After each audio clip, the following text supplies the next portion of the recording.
مجھے آپ کی آواز جو ہے نا وہ مجھے آپ کی آواز صحیح نہیں آ رہی، سمجھ نہیں آیا۔ ساحل صاحب میں یہ کہہ رہا ہوں کہ اگر تعلیمی اس جو پریویل کر رہا ہے نظام ہمارا، جس طرح آپ نے کہا کہ یہ ایک لمبی ڈیبیٹ ہے، لیکن کیا ہم یا پھر ہماری گورنمنٹ اس کو ٹھیک کرنے کے لیے کچھ ایفرٹس کر رہی ہے؟ کیوں کرے گی؟ وہ اس کو خراب کرنے کی ایفرٹس کر رہی ہے۔ وہ جس چیز کو صحیح سمجھتے ہیں وہ کر رہے ہیں، وہ صحیح نہیں ہے، وہ غلط ہے۔ تو میں مسجد کے نام پہ مندر بنا رہا ہوں، بڑا اچھا مندر بنا رہا ہوں، تو آپ کہیں گے یار کہ آپ غلط بلڈنگ بنا رہے ہو، تو میں کہوں گا آگے دیکھ لو دیواریں کتنی چوڑی ہیں، چھت کتنی اونچی ہے، روشن دان لگائے ہوئے ہیں، کھڑکیاں لگائی ہوئی ہیں، دروازے لگائے ہوئے ہیں، بت دیکھو کتنے خوبصورت لگائے ہوئے ہیں۔ تو مجھے یہی نہیں پتا فلسفہ کیا ہے، تو باقی کے سارے کام تو میں نے درست ہی کرنے ہیں اپنے فلسفے میں۔ مگر فلسفہ غلط ہوگا تو جتنا زیادہ گاڑی الٹی چل رہی ہو تو ریس زیادہ دینے سے زیادہ تیز الٹی چلتی ہے، خطرہ زیادہ بڑھ جاتا ہے۔ اس وقت ایسا کر رہے ہیں۔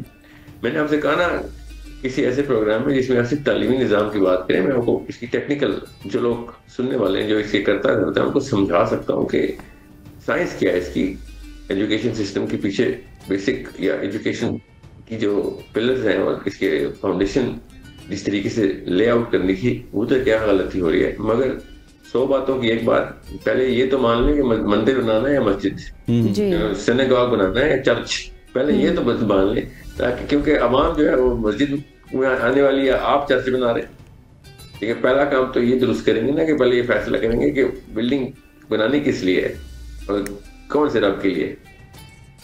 بالکل ٹھیک ہے، تھوڑا سا آگے بڑھتے ہیں ساحل صاحب۔ جس طرح سے ابھی ہم نوجوان نسل کے حوالے سے بات تو کر ہی رہے ہیں، تو آپ کیا سمجھتے ہیں میڈیا کا کردار، انٹرٹینمنٹ انڈسٹری کا کردار کتنا زیادہ ہے نوجوان نسل کو پیچھے کرنے میں یا پھر ان کا ایک مائنڈ سیٹ بنانے میں؟ بہت زیادہ ہے، بہت ہی زیادہ ہے۔ اب آپ خود سوچیں، آپ کے پاس جتنے بھی سوال ہیں، جس نے بھی یہ سوال لکھ کے دیے ہیں، آپ جس طریقے سے یہ سوال پوچھیں گے، آپ لوگ کون ہیں، کون بیٹھے گا ٹی وی کے آگے، یہ سب کے سب ایک خاص فلسفے کے پیچھے ہے۔ ادھر بھی وہی مندر ہے نا، آپ کو سوال جس نے بھی دیے ہیں، جو بھی اس طریقے سے آپ نے پوچھنے، آپ نے بھی اس سیشن کے بعد اپنی ویوز کو کلک کر کے کامنٹس پڑھتے رہنا کہ میری ریٹنگ کیسی آئی، میری تعریفیں کتنی ہوئی، میرے خلاف جو کامنٹ آئے وہ کیوں آئے۔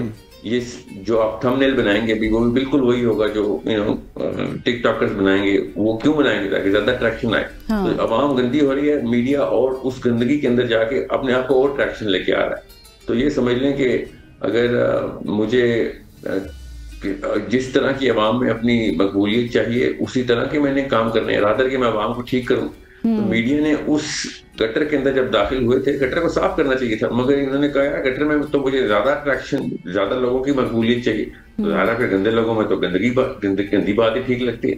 تو میڈیا نے وہی کیا۔ آپ کے روز مرہ معاملات، جتنے بھی ٹی وی چینل ہیں، جتنے بھی سوشل میڈیا ہے، جتنے بھی معاملات ہیں، وہ عوام سے وہ ڈیلیگیٹ ہوئے ہیں، عوام کے اسٹینڈرڈ جو ہے نا وہ وہاں سے ڈیلیگیٹ ہوئے ہیں۔ ایگزیکٹلی۔ تو آپ کے تمام تر ٹی وی چینلز کے اونر جو ہیں وہ مجھے بیسکلی ٹک ٹاکرز لگتے ہیں، مگر ان کے پاس اربوں روپیہ وہ ہیں، وہ ٹک ٹاکر مینٹلٹی کے، اور ہیں ان کے اربوں روپیہ۔ جس کے پاس 10 روپے ہوتے ہیں وہ گلی میں واک کرتے ہوئے ٹک ٹاک بنا رہا تھا، آپ دیکھیں گے۔ جس کے پاس 10 ارب روپے ہوتے ہیں وہ ٹی وی چینل کھول کے ٹک ٹاک بنا رہا تھا۔ کام وہی کر رہے ہیں، اسٹینڈرڈ وہی نا، بت اصل میں مندر میں جا کے بت نہیں توڑ رہے ہیں ان کے۔ مطلب وہ آپ کو نا وہ کریٹیوٹی نظر نہیں آتی۔ لیکن ساحل صاحب، ہم جب بھی آپ کو سنتے ہیں ماشاءاللہ سے آپ بڑی تفصیل کے ساتھ چیزوں کو ایکسپلین کرتے ہیں، لیکن ہمارا جو قومی المیہ ہے، مجھے یہ لگ رہا ہے کیونکہ میں آپ کو سنتا بھی ہوں کافی زیادہ، کہ ہم اپنی غلطیوں کی اونرشپ لینے کو تیار نہیں ہیں، چاہے گورنمنٹ ہے چاہے عوام ہے، ہم ہر چیز کو سازش کے ساتھ نتھی کر دیتے ہیں۔ اس کی کیا وجہ ہے؟ یہ بہت ہی خوبصورت سوال ہے۔ یہ شاید ہر سوال کی جڑ ہے، یہ گھر سے آتی بیٹا۔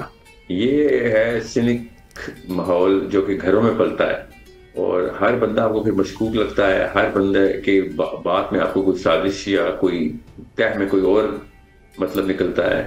بات بندہ کوئی کر رہا ہوتا ہے، اگلا بندہ اس کو تانا سمجھ رہا ہوتا ہے، بات بندہ تصحیح کے لیے کر رہا ہوتا ہے، اگلا بندہ اس کو اپنی تنقید کے کوئی وہ سمجھ رہا ہوتا ہے کہ اس نے میری پروفائل ڈیمیج کرنے کی کوئی نیت پہ شک کیا ہوا ہے۔ تو جب نیت پہ شک کرنے کی بات آ جائے ہر عوام ہر لڑکے لڑکی میں، تو آپ کو پتہ چل جائے گا کہ معاملہ نواز شریف عمران خان نے نہیں کیا ہوا، یہ گھر میں امی اور ابو نے کیا۔ ٹھیک ہے، اب میں یہ نہیں کہہ رہا ہوں کہ تمام سوشو اکنامک کلاسز میں، تمام لٹریسی کی کلاسز میں یہ سارے کے سارے معاملات ایک ہی برش سے میں پینٹ کر دوں، مگر زیادہ تر گھروں میں ایسا ہی ہو رہا ہے، بیکاز جس جگہ پہ تعلیم دینی چاہیے تھی، جس جگہ کے اوپر ساری تعلیمی ٹریننگ دینی چاہیے تھی، وہاں پہ ہمارے لیڈران، یہ مسجد کے ممبران، یہ پروفیسرز اور یونیورسٹیوں کے پروفیسر، یہ اس جگہ پہ حملہ کر نہیں رہے، اور بیٹھے ہر یونیورسٹی کے کیفیٹیریا میں آپ جا کے وہ 8-9 انکلز کی گفتگو سنیں جو میتھس، فزکس، لٹریچر کے پروفیسر ہوں گے، یا مسجد کے مولوی کو مسجد کے باہر وضو خانے کے اندر بیٹھے ہوئے آپس میں گپے مارتے دیکھیں، یا پھر آپ کسی بھی موقع پہ اسٹوڈنٹس کے اس میں جا کے دیکھیں جو ذرا ماسٹر یا پوسٹ گریجویشن یا گریجویشن کے اسٹوڈنٹ ہوتے ہیں، ہر بندہ یہی جملہ بول رہا ہے، دیکھ یار ان لوگوں کو یہ سمجھ نہیں آتی، ان لوگوں کو یہ سمجھ نہیں آتی، یہ ہمارا تکیہ کلام بن گیا، ان لوگوں کو یہ سمجھ نہیں آتی۔ وہ اپنے اپنے سسٹم کے اندر، چھوٹے سے ببل کے اندر اپنے اپنے انکلز کی برائیاں ایسے کر رہا ہے، حالانکہ اس کو پتہ نہیں ہے کہ اس کو بھی وہی سمجھ نہیں آتی۔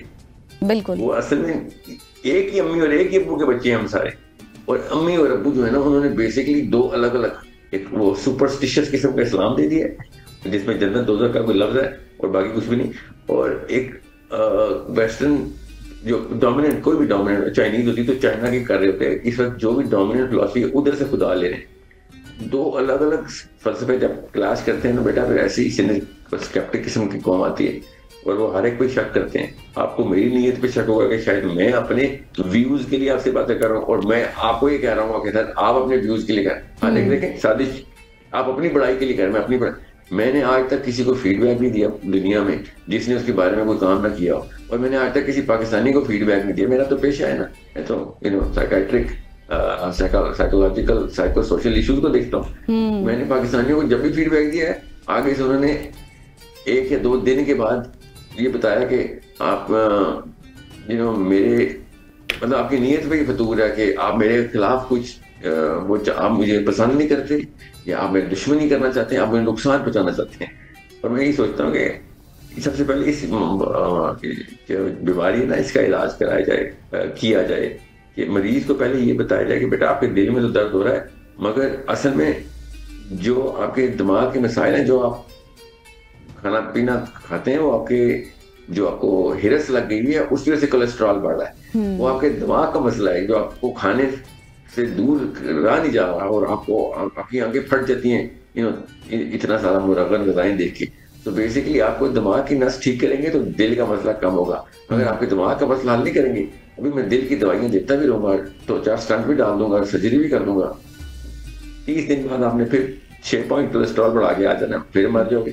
تو مسئلہ اصل میں دماغ میں ہے، نظر اور دل میں آ رہا ہے۔ بالکل صحیح۔ تو ساحل صاحب آپ کیا سمجھتے ہیں ان مسائل کا اب حل کیا ہے؟ کیونکہ جس طرح سے ابھی آپ نے بیان کیا، ہر نوجوان جتنی بھی آنے والی نسل ہے اس کی کاؤنسلنگ تو اسی طرح سے ہو رہی ہے نا۔ اور غزل میں تھوڑا سا ایک اور بھی ایڈ کرنا چاہوں گا، ساحل بھائی آپ نے بالکل ٹھیک کہا، غزل بھی ٹھیک کہہ رہی ہے کہ ان کے حل کی طرف ہمیں جانا چاہیے، لیکن یہ وہ امی ابو کا مسئلہ تو آپ بالکل ٹھیک کہہ رہے ہیں، لیکن یہ گورنمنٹ لیولز پہ بھی، میڈیا کے لیول پہ بھی، علماء کے لیول پہ بھی مسئلے یہی ہیں۔ انڈیویجول طور پر سب نے کام غزہ میں کرنا جو ہوگا۔ کچھ ہو رہا ہے تو مسلمانوں کی غلطی نہیں ہے، وہ اسرائیل کی غلطی ہے۔ کرکٹ میں کچھ ہو رہا ہے تو پاکستان کی غلطی نہیں ہے، وہ انڈیا کی غلطی ہے۔ ہماری سیاست میں بگاڑ ہے، پرائم منسٹر آ جا رہا ہے، وہ ہماری غلطی نہیں ہے، وہ امریکہ کی غلطی ہے۔ تو ہماری پورا مدعا جو ہے وہ اسی پہ بن رہا ہے نا۔ یہ ایک گراف کے اندر نا یہ پیرابولا بنتا ہے، پیرابولا جس وقت پاکستانی قوم جس اسٹیٹ پہ نا اخلاقیات کے اور سائیکولوجیکل ایشوز کے، یہ بلیم گیم جو ہے نا، یہ اسی بیماری کی ایک سمٹم ہے جو میں نے آپ کو بتایا تھا، وہ سینیسزم، اسکیپٹسزم۔ جب بندہ ایک سینک ہوتا ہے نا تو ہر ایک کو بلیم ہی کرتا ہوتا ہے، جب ظاہر ہے اونرشپ نہیں لیں گے تو آپ بلیم ہی کریں گے نا۔ تو اونرشپ نہ لینا اصل میں کاز ہوتی ہے، بلیم کرنا سمٹم ہوتی ہے۔ آپ بالکل ٹھیک کہہ رہے ہیں، ہر چیز یہودیوں کی سازش نکلتی ہے، ہر چیز کسی اور کا قصور نکلتا ہے، یہاں تک کہ کوئی مسئلہ نکلے تو اللہ پہ ڈال دینا ہے کہ موسم ٹھیک ہوتا تو ہم یہ کر لیتے، بارش نہ ہوتی تو یہ ہو جاتا، ٹھیک ہے۔ تو ہر بندہ اپنی نااہلی کو کہیں نہ کہیں جسٹیفائی کرتا ہے۔ یہ ایک بڑا سمپل سی بیماری ہے۔ مسئلہ یہ کہ یہ اصل میں بیماری نہیں ہے سر، یہ اصل میں ایک بڑی بیماری کا چھوٹا سا سمٹم ہے، لگتی بہت بڑی بیماری ہے مگر ایک چھوٹا سا سمٹم ہے۔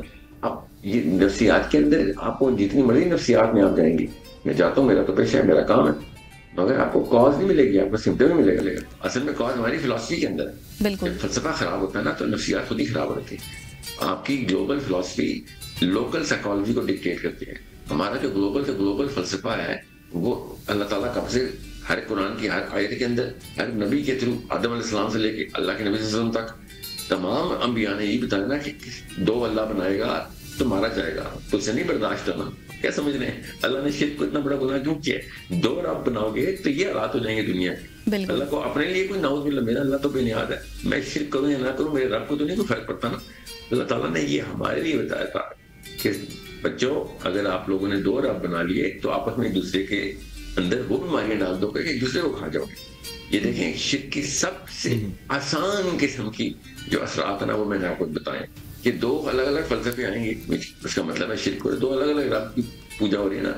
اب رمضان ختم ہوگا، آپ کے ٹی وی چینلز کے اوپر کیا شروع ہو جائے گا؟ اب خود سوچیں رمضان میں کیا شروع ہو رہا ہے. دیکھ سوچیں ذرا 30 ڈیز کے اندر مسلمان ہوتے ہیں، وہ 31st ڈے کے اندر عید والا دن دیکھیں کیا آپ کے اپنے چینل پہ بھی، سب چینلز کے اوپر، کسی ٹی وی چینل پہ نہیں بیٹا، یہ گھروں کے اندر بھی ہوگا.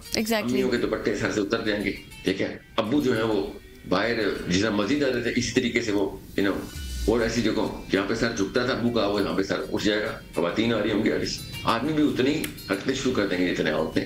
یہ خالی بد نظری کی بات نہیں کر رہا ہوں میں، بد فعلی کی بات بھی کر رہا ہوں. ابھی وہ ایک کام بھی شروع کرتے ہیں جن میں پیسوں کے گبن شروع ہو جائیں گے. رمضان میں پھر تھوڑی سی شرم آ گئی تھی اچانک. جس طریقے سے ٹیلی ویژن سب دیکھتے ہیں، اس لیے میں اس کو مثال دے رہا ہوں. جیسے ٹیلی ویژن کو دیکھیں تو آپ کو اپنے گھر کی عکاسی ملے گی کہ گراف تھوڑی دیر کے لیے 30 ڈیز کے لیے کم ہوتا ہے اور پھر 31st ڈے کے بعد تو اس طریقے سے مسلمان بدفعلی کرتا ہے، بدکاری کرتا ہے، اپنی رشوت، اپنے زنا، اپنے جھوٹ، اپنی چوری شروع کرتا ہے جیسے کہ جیل سے چھوٹا ہے. تو آپ کو سمجھ آ رہی ہے نا کہ یہ معاملہ جو ہے یہ دو الگ الگ فلسفوں کا ہے. رمضان کے اندر وہ سپرسٹیشن جاگتی ہے، ایمان نہیں جاگتا ہمارا. اور رمضان کے بعد ہماری اپنا جو بھی رب بنایا ہوا ہے اس کے سامنے ہم پیش ہو جاتے ہیں. وہ نفس ہے، زیادہ تر لوگوں کا وہ رب وہ نفس ہے، کیونکہ عوام ہوتی ہے، عوام جاہل ہوتی ہے، وہ اپنے نفس کی پوجا کرتی ہے. جو ایلیٹ ہوتی ہے وہ جاہل نہیں ہوتی، ایلیٹ بہت سمجھ کے فیصلے کر رہی ہوتی ہے، وہ کسی نہ کسی فائدے کے لیے کر رہی ہوتی ہے. زیادہ تر وہ بھی اپنا نفس پر بھی ساحل صاحب یہاں پہ جسٹ ایک چھوٹی سی کمرشل بریک کا وقت ہو جاتا ہے، بریک لیتے آتے ہیں. ہمارے ساتھ رہیے گا. ساحر ادیم صاحب ہمارے ساتھ اس وقت موجود ہیں، لیکن یہاں پہ ہم چھوٹی سی بریک لیتے ہیں. Stay with us. Welcome back. خواتین و حضرات، اسلامی اسکالر ساحل ادیم صاحب ہمارے ساتھ موجود ہیں. ساحل صاحب آپ جب بات کر رہے تھے کچھ خرافات کی بات ہو رہی تھی، مسلمانوں میں کیا کچھ خرافات ہے، ایون رمضان کے اوپر بات ہو رہی تھی کہ رمضان میں آپ دیکھیے نا کہ کس طرح ہم 30 دن ٹی وی چینلز پہ کیا چل رہا ہے، ہمارے گھروں میں کیا چل رہا ہے. سر اس پہ میں آپ کا کامنٹ بھی چاہوں گا کہ ہمارے ہاں تو یہ چل رہا ہے کہ آپ میٹر کے اوپر زمزم لکھ دیں تو اس کے بعد آپ کا بجلی کا بل کم آئے گا، اور یہ چیزیں وائرل بھی ہو رہی ہیں رمضان میں. مطلب اب رمضان کی روح بھی کسی اور طرف جاتی ہوئی نظر آ رہی ہے. رمضان کا کوئی تعلق نہیں سر، وہ آپ محرم میں بھی لکھیں گے زمزم تب بھی وہی بل ہی کام ہی آئے گا، کیونکہ آپ کے ذہن کے اندر نہیں، آپ کے فلسفے میں فطور ہے نا. ذہن کے اندر دیکھیں باپ ہوتا ہے تو بچہ ہوتا ہے، ماں باپ ہوتے ہیں تو بچہ ہوتا ہے نا. تو فلسفہ ہوتا ہے تو نفسیات ہوتی ہے. فلسفہ اس طرح کا ہوگا جس میں اس طرح کے معاملات طے کر دیے گئے ہوں گے تو آپ بڑے ہو کے آپ کی نفسیات سپرسٹیشس ہی بنے گی. ٹھیک ہے، آپ خالی زمزم کے میٹر کو نہ دیکھیں، پاکستان کے کرکٹر کو دیکھیں. آپ دیکھیں وہ کیا کیا روٹین فالو کرتا ہے بیٹنگ سے پہلے، گنتی کتنی رکھتا ہے، کس ہاتھ میں گلو پہلے پہننا ہے، کون سا گلو بعد میں پہننا ہے، اور کراؤڈ کی طرف دیکھتے وقت کیا کیا حرکتیں کرنی ہے. اس نے یہ سب سپرسٹیشس پہ اس نے ایک فارمولا لگایا ہے کہ میں اس طرح کروں گا تو زیادہ سکور کروں گا. یہ سپرسٹیشس معاملات اس نے اسلام سے جوڑے ہوئے ہیں، کیونکہ اس نے پھر اپنے اللہ کو اس طریقے سے خوش کرنے کے لیے جسٹیفیکیشن یہی رکھی ہوئی ہے کہ میرا رب اس طریقے سے زیادہ مجھے سکور دے گا، میرا رب بجلی کے کم بل لا کے دے گا. اصل میں تو مانتے رب کو ہی ہے نا. تو یہ دو الگ الگ رب اکٹھے ہوئے ہیں نا. ایک کعبہ کا رب، اللہ کے نبی صلی اللہ علیہ وسلم کا رب، میرا اور آپ کا رب ایک وہ رب ہے، اور ایک وہ چھوٹا سا بت ہے جو ہم نے خود بنایا ہوا ہے کہ ایسے کرنے سے یہ چیز ہو جاتی ہے جو کہ اسلام میں سختی سے منع ہے. اسلام میں اللہ کے نبی صلی اللہ علیہ وسلم کی حدیث ہے کہ جو چیز معاشرے میں منحوس سمجھی جائے وہ جان کے کرو تاکہ توہمات ٹوٹے. ٹھیک ہے، یہ اتنا کھلا دین تھا ہمارا. اور ہم نے کہ پتلی پتلی گلیوں سے سپرسٹیشن کا مطلب ہوتا ہے آپ کی سوچ بہت تنگ ہو گئی نا.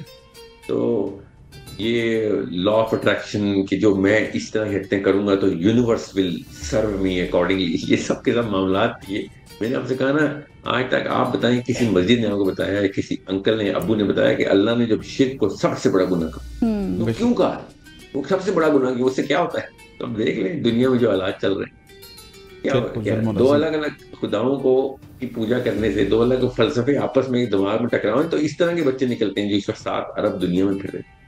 اس وجہ سے سپرسٹیشن بھی آتی ہیں، اور اپنے آپ کو مسجدوں میں بھی پائے دیکھتے ہیں، اور انہی مسجد کے بعد آپ کلبوں میں بھی دیکھتے ہیں. آپ ٹی وی چینل کے اوپر نعتیں اور اللہ کے کلام اور قوالیاں بھی دیکھتے ہیں، اور کیا سے کہتے ہیں گانے بھی دیکھتے ہیں. آپ علماء کرام کو بھی دیکھتے ہیں، ساتھ آپ ڈانسر ایکٹرز کو ایک ہی اسکرین کے اوپر 30 منٹ کے وقفے کے بعد دیکھتے ہیں. تو یہ 2 الگ الگ فلسفے ہیں. آپ دیکھیں ٹیلی ویژن سے بہتر کوئی مثال ہے نہیں کسی کی کوگنیٹو ڈسوننس چیک کرنے کی. اونر ایک ہی ہوتا ہے ٹی وی کا، ٹھیک ہے، پروڈیوسر ڈائریکٹر اسی اونر کو رپورٹ کرتے ہیں، اور ایک اللہ کا کلام چلا رہا ہوتا ہے اور ایک شیطان کا کلام چلا رہا ہوتا ہے، دونوں ایک ہی اونر کے اندر ہوتے ہیں. ٹھیک ہے، اب وہ کہتے نہیں وہ شیطان کا کلام ہے، اس شیطان کو بھی انہوں نے جس اللہ نے منع کیا اس کام کو کرنے کے لیے وہی کام کر رہا ہوتا ہے. ایک اونر اپنے ایک رب کی بات مانتے ہوئے اسی رب کی بات کو ڈینائی کرتا ہے کسی اور رب کو مانتے ہوئے. نا کامن سینس کی بات ہے. یہ گھروں میں بھی ایسے ہی ہوتا ہے.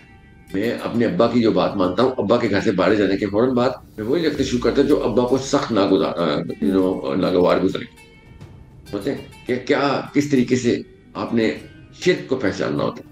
تو جب اللہ تعالیٰ کے معاملات طے ہوں کسی بھی ایسے معاملے میں جو اجتماعیت کے ہوں، اور آپ ان چیزوں کے اندر انوالو ہو جائیں، جیسے ٹی وی چینل، جیسے عدالت، جیسے پولیس، جیسے آرمی، جیسے بیوروکریسی، جیسے پارلیمنٹ ہاؤس، یا اجتماعیت کے معاملات ہیں نا، اس میں آپ اپنے آپ کو اللہ کا بندہ بھی کہیں کہ میں مسلمان ہوں، اور آپ غیر اللہ والے کام، اللہ کے احکام کے خلاف جاتے ہوئے کاموں کو جسٹیفائی بھی کر رہے ہو، تو آپ مشرک ہوتے ہیں. آپ نے 2 فلسفے رکھے ہوئے ہیں، اور آپ دیکھیں پھر کتنا غدر مچا دیتے ہیں.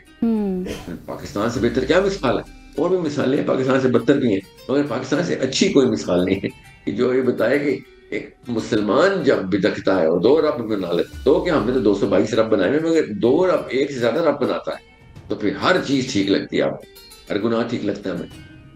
ٹھیک ہے، تو اس لیے آپ کو زیادہ غصہ مسلمانوں پہ آتا ہے. مسلمان ہونے کی آپ کو بھی آتا ہے، مجھے بھی آتا ہے، آپ کی بیوی بیٹیوں کو بھی آتا ہے، آپ کے بھائیوں اور چھوڑوں کو بھی آتا ہے، مجھے بھی آتا ہے، میرے بچوں کو بھی آتا ہے، مردوں کو بھی آتا ہے، اسٹوڈنٹس کو بھی آتا ہے، ٹیچر کو بھی آتا ہے، ریڈی والے کو بھی آتا ہے، تو پارلیمنٹ ہاؤس والے کو بھی آتا ہے. غصہ سب کو آ رہا ہے، ایک دوسرے کے اوپر آ رہا ہے، مگر پہچان نہیں رہے کہ بھائی ایک دوسرے کا بت کیسے دیکھنا. ناموں سے، ہولیے سے، اور موٹی موٹی سال کے کیلنڈر ڈیز کے اوپر مسلمان ہونے سے ہم دھوکہ کھا جاتے ہیں ایک دوسرے سے. ٹھیک ہے، اگر ہم سب کے ساتھ اپنے نام شیطانی قسم کے نام رکھتے ہیں، فرعون نام ہوتے ہیں لڑکوں کے، اور لڑکیوں کا نام اس طرح کا ہوتا ہے کہ جس میں سمجھ آتی ہے کہ کچھ شیطانی حرکتوں کے لیے بچے بڑائی کیے جا رہے ہیں، تو وہ ایٹ لیسٹ دھوکے نہ ہوتے، اس سے کوگنیٹو ڈسوننس نہ ہوتی، شرک نہ ہوتا. غیر اللہ کے پجاری ہوتے ہیں، وہ بھی ایک ہی رکھا ہوتا. ابلیس بھی تو ایک ہی ہے نا، اس کی پوجا کرتے تو ایٹ لیسٹ کلیئرٹی ہوتی پوری قوم میں. آپ خود سوچیں، آپ اسکینڈینیویا میں جائیں، آپ یا ایون انگلینڈ میں رہیں، کوئی کرسچینٹی کا نام نہیں لیتا. ایتھیسٹک قسم کی فلاسفی آ گئی کہ رب کا نام آپ نے اپنے گھروں میں رکھو، باہر آپ کے رب کے بارے میں بات نہیں ہوگی، اس سے کیا ہوگا؟ کنفیوژن نہیں ہوگی لوگوں کو. ہم کوئی رب کا پجاری نہیں، جو رب کی پجاری ہے وہ گھر جا کے اپنے جس کی قسم کا جو بھی پریئر میٹر، جو بھی مورتی رکھی ہوئی ہے، اس کے سامنے جاؤ. ہمارے سامنے ہمارا کانسٹیٹیوشن ہے، یہ ہمارا رب ہے. ٹھیک ہے، یہاں سے ہم لیتے ہیں، اور وہ جدھر سے بھی لیتے ہیں، وہ کانسٹیٹیوشن جہاں سے بھی آتا ہے، مگر آپ کانسٹیٹیوشن ایک کر دیں، اس سے کیا ہوتا ہے؟ اسے قانون بھی فالو کرتے ہیں سارے، اسے سارے کے سارے نظام کے اندر ایک ہی ڈیفینیشن اور ایک ہی ٹرانسلیشن میں آ جاتے ہیں، ایکسپیکٹیشن ایک جیسی ہو جاتی ہیں. وہ غلط رب کے لیے کریں یا صحیح رب کے لیے، مگر سب ایک ڈائریکشن میں جا رہا ہے. یہ ہے مسئلہ. شرک اتنا بڑا مسئلہ ہے. بہت خوب ساحل صاحب، جس طرح سے ابھی آپ نے فرمایا کہ ہر انسان کی اپنی ایک تھنکنگ ہے، اپنا پرسپیکٹو ہے، سب اپنی اپنی سوچ رکھتے ہیں، 2 خدا کے ماننے، ہر کوئی اپنا اپنا خدا. اتنی ڈویژن کس لیے ہے، آپ کیا سمجھتے ہیں؟ کیونکہ جب مذہب کیا کوئی لڑانے کے لیے دو زیادہ ڈویژن نہیں ہے، 2، ایک اللہ اور ایک کوئی سا غیر اللہ، بس. ہاں، ختم کرنے کا ایک ہی طریقہ تھا نا، کہ جتنے بھی اللہ کے نبی صلی اللہ علیہ وسلم نے 360 بت ایک ہی دن میں توڑے تھے نا. علی بن ابی طالب نے ایک ہی تلوار سے، بالکل، نبی صلی اللہ علیہ وسلم نے حضرت علی سے کہا تھا نا، سارے بت توڑ چل، ایک ہی دن میں ٹوٹے نا، ایک ہی دفعہ توڑنے کا. بالکل. کاز شرک ہوتی ہے کہ میں کسی اور رب کو بھی پوجا شروع کر دوں، اس کے بعد بتوں کی تعداد تو 5000 کر دیں کسی کے، مگر کاز ایک ہی ہوتی ہے. اس لیے اتنا بڑا مسئلہ ہے. ابھی ہمارے بچوں کی ٹریننگ اگر بچپن سے پہلے 12 سال، صرف پہلے 12 سال اگر اس پاور فلاسفی کے اوپر ہو جائے نا کہ بڑی لڑائی کے لیے تیار کر رہے ہیں تو وہ روئے گا، زخمی ہوگا، خون ہو جائے گا، ایگزیکٹلی، تو ہر قسم کا بوجھ اٹھائے گا، مگر کنفیوز نہیں ہوگا. اس وقت ہمارے پہلے 12 سالوں کی جو ٹریننگ ہے نا، اس کے اندر وہ چیزیں ڈال دی جاتی ہیں جس میں اس کو نہ زخمی ہو جائے، وہ نہ اس کو خون نکلے، نہ اس کو پسینہ بہے، نہ اس کو سمجھ ہی نہیں آتی نا، پہلے ایسی ٹریننگ کی جاتی ہے. جی تو امی، اس لیے میں امی کہتا ہوں نا، امی ابو مطلب امی کا مطلب ہوتا ہے گھرانہ، مطلب امی کا مطلب کوئی ایک انسٹیٹیوٹ ہے نا جو گھر سے جو ٹریننگ لے کے آ رہا. تو گھر سے اگر فلسفہ نہیں ملے گا تو پھر تو نواز شریف ہی دے گا نا فلسفہ آپ کو. لیکن نواز شریف چلتا نا، آدمی چلتی ہے نا. خواتین و حضرات، یہاں پہ وقت ہو جاتا ہے ایک شارٹ سی کمرشل بریک کا. بریک کے بعد واپس ادیب صاحب کے ساتھ ہماری گفتگو کا سلسلہ جاری ہے. Stay with us.